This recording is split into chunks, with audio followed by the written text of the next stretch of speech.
तो देखिए यहाँ पे कोई कू नहीं हुआ।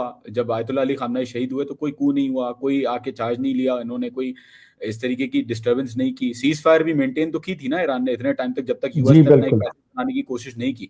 तो अगर तो ऐसा कोई थ्रेट हो, और लीडरान तो इनके मारे जाते हैं, आईआरजीसी के जो लीडरान है, कमांडर्स हैं, उनको तो मार दिया जाता है। तो वो कैसे, कौन है हम्म। जो कू करने की कोशिश कर रहा है, या कौन है जो कंट्रोल करने की कोशिश कर रहा बिल्कुल। है, सवाल ये।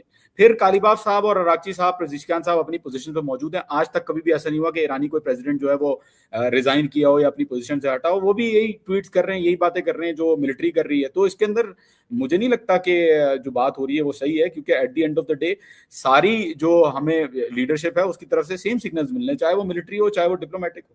ठीक है, अच्छी बात है, सिग्नल आपको वो मिल रहे हैं, लेकिन हमें पता है हिजबुल्लाह हो, हमास हो, हुतीस हो, ये तो आपके सिग्नल से काम करते हैं ना। तो आपने उनको सिग्नल दिया, उन्होंने सऊदीया के टैंकर कर दिया, अब आपने पाकिस्तान। मुबशर भाई, जी ये बड़ी मुश्किल से काबू आए हैं आज, तो मैं इनसे बड़ी चीजों का क्लैरिटी ले रहा हूँ, बड़ी अच्छी इंफॉर्मेशन मिल रही है। तो मैं चाह रहा हूँ एक दो सवाल जल्दी जल्दी करके, ताकि हमें क्लैरिटी के साथ आगे मजीद प्रोग्राम लेके चलें। अच्छा जान भाई, तीसरा सवाल, फाइनल सवाल, फाइनल सवाल, ये जंग का आगाज दोबारा कैसे हुआ? यानी क्या वजह थी कि ओमान के पानी से जा रहे थे जहाज, उनको रोका गया, उनकी शिप पर अटैक किया गया, यानी ये दोबारा से जब आप अंगेज हो गए थे जेनेवा में, और वो बेसिकली इस्लामाबाद अकॉर्ड का ही पेश खैमा था आगे, तो क्या वजह बनी कि दोबारा से जंग का आगाज हो गया? बहुत अच्छा सवाल है। और इसके लिए अगर इस्लामाबाद मुआहदे को हम लोग देखें तो इस्लामाबाद मुआहदे के आर्टिकल नंबर 5 में लिखा हुआ है कि ईरान जो है वो पैसेज वे अशोर करेगा, और ईरान और ओमान मिलके डिसाइड करेंगे स्ट्रेट ऑफ हॉर्मुज का क्या होगा। उससे पहले चौथे आर्टिकल और छठे आर्टिकल में लिखा हुआ है कि US will put no impediments to the process, मतलब यूएस जो इसके अंदर मुदाखलत नहीं करेगा। अब हुआ क्या कि आयतुल्लाह खामनेई की तशरीह जनाजा चल रहा था, और यूएस ने कोशिश की कि भाई हम एक काम करते हैं, ओमान के थ्रू एक पैसेज वे बनाने की कोशिश करते हैं। क्यों? क्योंकि ईरान का कंट्रोल स्ट्रेट ऑफ हॉर्मुज के ऊपर एक ऐसी चीज है जो कि वो खुद इकरार कर चुके हैं कि न्यूक्लियर वेपन से भी ज्यादा खतरनाक है, क्योंकि यूएस को जो डिमांड्स हैं पूरी करवाने के लिए स्ट्रेट ऑफ हॉर्मुज को एज अ लेवरेज यूज करता है ईरान। अगर स्ट्रेट ऑफ हॉर्मुज ईरान के पास नहीं होगा तो यूएस जो है वो आसानी से अपने जो काम है वो कर सकता है, क्योंकि कोई इफेक्ट जो है वो यूएस के ऊपर नहीं आएगा, ना ही ऑयल की रुकावट होगी, कोई भी चीज नहीं होगी उसमें। तो जब इन्होंने कोशिश की, और ईरान ने पहले वार्निंग दे दी थी, मैं ये बार बार बता चुका हूं, मैं ये आपको भेज भी सकता हूं कि ईरान ने पहले से वार्निंग दी हुई थी कि कोई भी नया रास्ता आप अगर बनाएंगे जो कि ईरान के पैसेजवे के अलावा है, क्योंकि मुआहदे के अंदर लिखा हुआ है आर्टिकल 5 में, तो हम जो है उसके ऊपर रिटेलिएशन करेंगे। तो इसलिए जब वो कश्तियां जा रही थी, यूएस ने कहा कश्तियों को कि जी आओ, मैं आपको सेफगार्ड करता हूं, मैं आपको एश्योरेंस देता हूं, आप आओ, रिस्क असेसमेंट मैं आपको देता हूं। जबकि ईरान कोई टोल चार्ज नहीं कर रहा था। मुबशिर साहब सामने बैठे हुए हैं, वो जाहिर है मुबशिर साहब यू आर अ सीनियर, आप जर्नलिस्ट हैं, आपको भी बेहतर पता होगा, कोई टोल चार्ज नहीं हो रहे थे 60 दिन तक। तो ईरान ने बोल दिया था कि भाई ऐसे ही पैसेज जो जिसको जाना है वो जाए। तो तब जाके ईरान ने रिटेलिएट करना शुरू किया, और जब ईरान ने हिट किया तो जाहिर सी बात है फिर उन्होंने कहा कि जी ईरान ने हिट कर दिया, ईरान ने हिट कर दिया। और एक ये जो है वो नैरेटिव इस चीज का बन गया कि ईरान ने जो है वो एस्केलेशन दोबारा शुरू की है। बल्कि ईरान को मतलब कोई चॉइस ही नहीं है। क्या क्या एक्सपेक्ट करता है यूएस ईरान से कि ईरानी कहते हैं कि भाई हम क्या करें, हम छोड़ दें, कश्तियों को जाने दें। फिर अगर कश्तियों को जाने देंगे तो मसला क्या होगा कि फिर यूएस को कौन मजबूर कराएगा कि वो अपनी डिमांड जो उसने पूरी करनी है वो पूरी करे। तो कोई लेवरेज तो होगा नहीं उसके पास। फिर उसको अल्लाह मालिक है, फिर तो दुआ ही कर सकते हैं कि अमेरिका जो है उसको कोई बात मनवा ले। तो इसलिए ईरान ने जो है वो टारगेटिंग की। यमन की भी बात मैं कर सकता हूँ। उस पर यमन में जो सऊदीया ने हमला किया यमन के एयरपोर्ट के ऊपर, क्या जरूरत थी हमला करने की? वो तशरीह जनाजे से वापस आ रहे थे, आपने सना के ऊपर एयरपोर्ट पे जब बमबारी की है तो जाहिर है वो तो रिटेलिएट करेंगे। तो यमनियों का ये पॉइंट ऑफ व्यू। और यमन के एक एडवाइजर से मेरी बात हुई जब वो ईरान में थे, तो मेरी बात हुई उनसे, उन्होंने कहा नहीं भाई हमारा कोई मकसद नहीं है जंग दोबारा स्टार्ट करना, अल्लाह ना करे। और उन्होंने मुझे उसी वक्त बता दिया था कि सऊदी अरब प्लान कर रहा है कि हमें वापस ना आने दे, क्योंकि सीज लगाई हुई थी सऊदी अरब ने 2022 से कि कोई भी अंदर बाहर नहीं जा सकता। और आपको पता ही है कि 85,000 बच्चे जो हैं वो भूख से मरे यमन के अंदर, क्योंकि ब्लॉकेड लगा हुआ था यमन के अंदर कि कोई भी अंदर नहीं जा सकता, बाहर नहीं आ सकता। तो क्या जरूरत थी उसमें? एस्केलेशन तो होगी। अब ईरानी भी यही कह रहे हैं कि भाई हम क्या करें, अगर यमनियों के साथ आपने ऐसा किया और वो रिटेलिएट कर रहे हैं, हमारे हाथ में तो नहीं है। सो अब क्या होगा आज रात क्या है? आज रात मोहसिर साहब, आज रात दोबारा हमले होंगे। अभी अभी जब से मैं आपसे बात कर रहा हूँ कुवैत के अंदर, मेरी मालूमात के मुताबिक कुवैत के अंदर जो है वो हमले हो रहे हैं ईरान के। मेरे ख्याल में खबर जो है वो आ जाएगी जल्द, या शायद आ यार चुकी कुवैत होगी। बेचारा मॉल टाउन जितना है, आप लोग उसके पीछे पड़ गए यार, खुदा के। असल में वहां पे हिमार सिस्टम लगाए हुए उन्होंने बुबियान आइलैंड के ऊपर, और सारी जगह है तो छोटे, बिल्कुल सही कह रहे हैं आप, ये मिनी मिनी मिनी आइलैंड्स हैं। लेकिन मसला ये है कि ये यूएस को बार बार कहते हैं कि जी ठीक है हम आपको जमीन दे रहे हैं, आप अटैक करें। रिफ्यूलर्स और स्ट्रेटो टैंकर्स उनकी रिफ्यूल कर रहे हैं। तो फिर क्या होगा? यही होगा फिर, क्योंकि कल के हमले कुवैत बहरीन और ये सारे ममालिक थे उसमें इन्वॉल्व। तो ईरान जो है वो आज आज अभी स्ट्राइक कर रहा है। जब मैं आपसे बात कर रहा हूँ तो स्ट्राइक कर रहा है। मेरी मालूमात के मुताबिक अभी मैं देखता हूँ कि क्या सिचुएशन है। जी आ गई वीडियो, मैं आपको दिखा देता हूँ। तो कहीं भेजें जरा, मैं आपको दिखा देता हूँ। ये ले जी, हम्म। मैंने आपको भेज दी है। अली एक कमेंट पढ़ें आपके ऊपर जो आया हुआ है कि जी Saudi have violated the ceasefire against Yemen when it attacked the Sanaa airport. जी दे डिड। और अब उस पे सिर्फ आगे अगर हम प्रोग्राम को लेके चलें सर, हालात बहुत कशीदा होने वाली हैं। उसकी एक वजह यह है कि मिस्टर डोनाल्ड ट्रंप को ये बिल्कुल बावर हुआ है कि ये उनकी आखिरी टर्म है और नवंबर में वो मेजॉरिटी भी लूज करेंगे। तो उससे पहले जिस किस्म के भी वो इकदाम करना चाह रही हैं वो टोटली एडहॉक बेसिस पे चल रही है। वो एक अपने जहां पर स्ट्रेटेजिक प्लानिंग हुई है, उसके साथ साथ उनकी अपनी अना का भी बहुत बड़ा एक इन्वॉल्वमेंट है इस पूरे सिनेरियो में, जो इस वक्त शक्ल पकड़ गया। और इसका नुकसान अमेरिका को बहुत ज्यादा होगा क्योंकि एवेंचुअली इसका एंड बेनिफिशियरी मिडिल ईस्ट में इजराइल होगा और बाकी रीजन में चाइना होगा। और इस पे अमेरिकन कैंप्स को बड़ा मेजर किस्म का सेटबैक लगा है। और जिस तरह ईरान ने डेली बेसिस पे डेंट करना शुरू किया हुआ है उनके कैंप्स को, इवेंचुअली उनको वक्ती रिट्रीवल जब लेंगे तो दोबारा वो बेस कैंप वो शक्ल पे वापस नहीं आ सकेंगे। सो इसका मतलब है वहां पर अगर किसी की इजारादारी होगी तो वो या तो होगी इजराइल की, और अगर हम इजराइल को नॉकआउट कर देते हैं तो फिर चाइना इसका बेनिफिशियरी होगा। चाइना अब तक सिर्फ फोकस था इंडस्ट्रियल ग्रोथ पे, वो इंटरेस्टेड नहीं था किसी जगह के ऊपर कोल्ड वॉर करके अपने हदफ कंप्लीट करे। ताइवान एक बड़ा ऑब्वियस सा रीजन था जिस वजह से वहां पर एक शोरिश पकड़ी गई और उसके अंदर चाइना को वो थ्रेट लगा तो उसने इकदाम करने शुरू किए। अभी जो मौजूदा सूरत हाल है उसमें सर ये मजीद सिचुएशन और खराब होगी और स्पेशली सितंबर तक तो बहुत ही सीरियस किस्म का मुझे नजर आ रहा है एक दूसरे के साथ ये दंगल होने वाला है। और ईरान भी इस दफा पीछे पे, और जॉन ये एक्सप्लेन करिएगा जो वीडियोस आपने भेजी हैं। जी प्लीज। नवीद को भी मैंने शेयर की हैं कि वो आपसे ये आप दिखा रहे हैं, ये क्या क्या है जॉन, प्लीज एक्सप्लेन करें। ये जो आप वीडियो देख रहे हैं, ये कुवैत के अंदर जो धमाका किया है इन्होंने बेस के ऊपर, ये उसकी वीडियोस हैं, फुटेज आ गई है वहां से। और दूसरी जो वीडियोस भेजी, एक और वीडियो मैंने आपको भेजी है, उसके अंदर नीला आसमान नजर आ रहा है, वो उर्दन की फुटेज है। और उसके अलावा जो एक फुटेज मैंने भेजी है वो कुवैत के अंदर से जो है वो शहर के अंदर से नजर आ रहा है, पीछे जो बेस है बोरिंग का उसके ऊपर धुआं जो है वो नजर आ रहा है। ये जॉर्डन की आप फुटेजेस देख रहे हैं, जॉर्डन का बेस है, इसके ऊपर इतनी मिसाइलें दागी हैं। यूएस ने पहले बोल दिया था कि कोई नुकसान नहीं हुआ, फिर ईरान ने सैटेलाइट इमेजरी जो है वो रिलीज की, जो कि सैटेलाइट इमेजरी मैंने शेयर की थी पहले। और उस सैटेलाइट इमेजरी के थ्रू नजर आ रहा था कि पूरा जो उनका अकोमोडेशन का बैरिक्स था वो पूरा डिस्ट्रॉय हो चुका था। तो बाद में उनको मजबूरन बोलना पड़ा कि नहीं जी हमारे लोग मरे हैं, और उन्होंने 2-4 का फिगर तो दिया, लेकिन साथ ही साथ उन्होंने कहा कि 100 जख्मी हुए हैं फॉर एग्जाम्पल, और उसको आगे अमाउंट उसकी बढ़ाते जा रहे हैं वो लोग, तो पे दर पे जो है वो अमाउंट बढ़ रही है। इसराइल का जो पॉइंट अली भाई आपने कहा बेनिफिशियरी का, देखें इसराइल जो है ना वो रिलाई करता है यूएस बेसिस के ऊपर कि यूएस बेसिस इसराइल को प्रोटेक्ट करेंगे। अभी जब जंग हुई हम सबको पता चल गया है कि यूएस के जो बेसिस बने हुए वो इसराइल से बचाने के लिए तो नहीं बने हुए इन ममालिक को, वो इंस्टेड ईरान को अटैक करने के लिए बने हुए। और सबसे बड़ी रुकावट इसराइल के लिए ईरान है इस वक्त।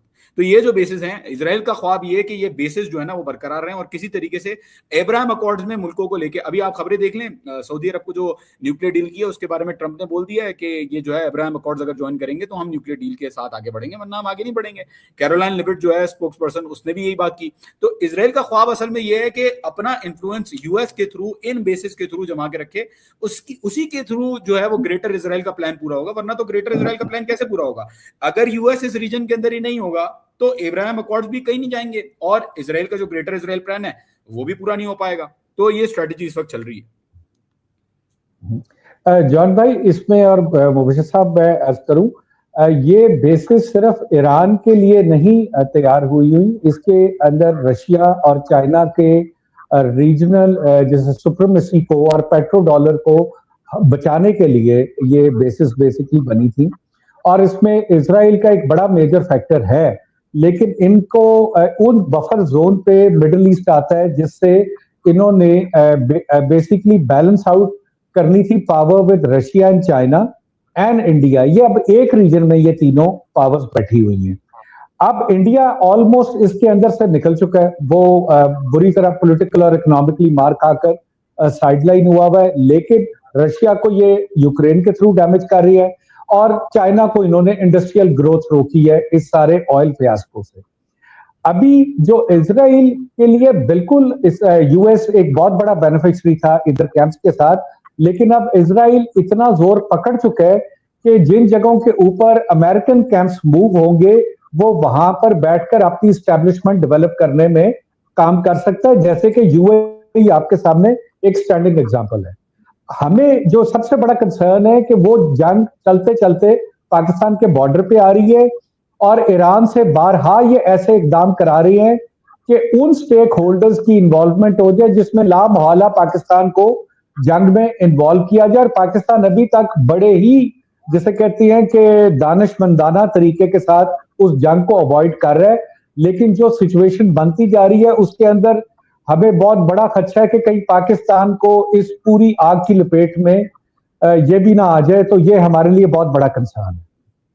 मेरे ख्याल में तो पाकिस्तान भी फ्रस्ट्रेटेड है कि क्यों अमेरिका को जो है वो ये नहीं निकाल रहे बेसिस को। देखें, पाकिस्तान का सबसे बड़ा फायदा है अगर अमेरिका इन बेसिस से जाता है, कुवैत के साथ हमारी डील हो जाएगी, बहरीन के साथ डील हो जाएगी, बेहतरीन हो जाएगा। मतलब इससे अच्छा तो कोई, फिर यूएई के अंदर अगर इजराइल करता भी है, वो तो आपको पता है सऊदी और इजराइल की मना किया है कि सऊदी अरेबिया से थोड़ा सा दूर रहे आप लोग, अपना समझते नहीं है, आपको भी कुछ चुल हो जाती है ना। Exactly.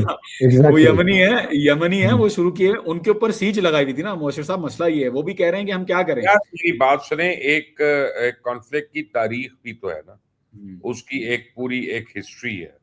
वो उनके लिए कल तो नहीं शुरू हुआ ना, सिर्फ इसलिए। और देखे, बाबुल मंदो पे आप काफी देर से थ्रेटन कर रहे थे, ईरान भी थ्रेटन कर रहा था कि हम उसको यूज कर सकते हैं। सो हम यानी ये तो मानने वाली बात नहीं है ना कि हिजबुल्लाह जो अपने ओन पे कर रहा है, हमास अपने ओन पे कर रहा है, यूथीज अपने ओन पे कर रहे हैं, और आप लोगों की शह तो है ना उनको। देखिए, आपको एक बात समझनी चाहिए जॉन, कि पूरी उम्मत मुस्लिमा जो है ना, they feel for you, they are with you, and they want कि किसी तरह ये जंग जो है फौरी तौर पे खत्म हो जाए। क्योंकि मुस्लिम ममालिक के हम चाहे अपनी हुकूमतों को पसंद करें या ना करें, कतई नजर उसके हम नहीं चाहते कि कोई मुसलमान का नुकसान जानी या माली। तो उसमें हमें ईरान को, हम ईरान को समझा सकते हैं ना, हम इजराइल को तो नहीं समझा सकते, तो उसको तो हम रेकग्नाइज ही नहीं करते। तो हम ईरान को ये समझा रहे हैं कि यार जिस लेवल पे हम पीस टॉक्स को ले गए हैं, उससे आगे सिर्फ बेहतरी हो सकती है। आपने दुनिया को प्रूफ कर दिया है कि आप एक दलेर कौम है, आपने दुनिया को दिखा दिया है कि आप अपना दिफा कर सकते हैं, आपने दुनिया को बावर करवा दिया है कि जनाब आप दुश्मन के दांत कटे कर सकते हैं, और किए आपने दुनिया को दिखा दिया। दुनिया मजबूर हो गई है, वेस्टर्न मीडिया मजबूर हो गया कहने पे कि ईरान जंग जीता। अब वहां पे आपको थोड़ा सा बुर्दबारी का और तहम्मुल का मुजाहरा करना चाहिए। मोशर साहब, अमेरिका ने अभी तक कौन से मुआहदे की कौन सी शिक पे अमल किया है, आप मुझे अमेरिका बताएं। की तो बुर्दबारी की बात ही नहीं कर रहे, हम तो आपकी कर रहे हैं। नहीं, लेट सपोज ईरान ना करे तो फिर क्या होगा? कौन कौन अश्योर करवाएगा कि अमेरिका पैसे दे? या कौन फ्रोजन एसेट्स अभी तक रिलीज नहीं हुए? आप ये देखें, पहली शेख यही थी कि फ्रोजन एसेट्स वो रिलीज करेंगे, बाद में क्लॉज नंबर 13 कहता है कि बाद में फिर जो है वो दूसरी चीजें होंगी। तो अमेरिका ने तो ना डोनाल्ड ट्रंप की जुबान को कंट्रोल है, ना आप लोगों की जुबानों को कंट्रोल है। ये ड्रोन और मिसाइल की जबान समझते हैं, ये ड्रोन और मिसाइल की जबान समझते हैं। देखें, इसमें बशर भाई मैं एक चीज ऐड करूंगा, अभी तक बड़ा संजीदा और बड़ा बावकार स्टेटमेंट्स रही हैं ईरान की तरफ से, किसी किस्म की कोई नॉन सीरियस बात नहीं की गई।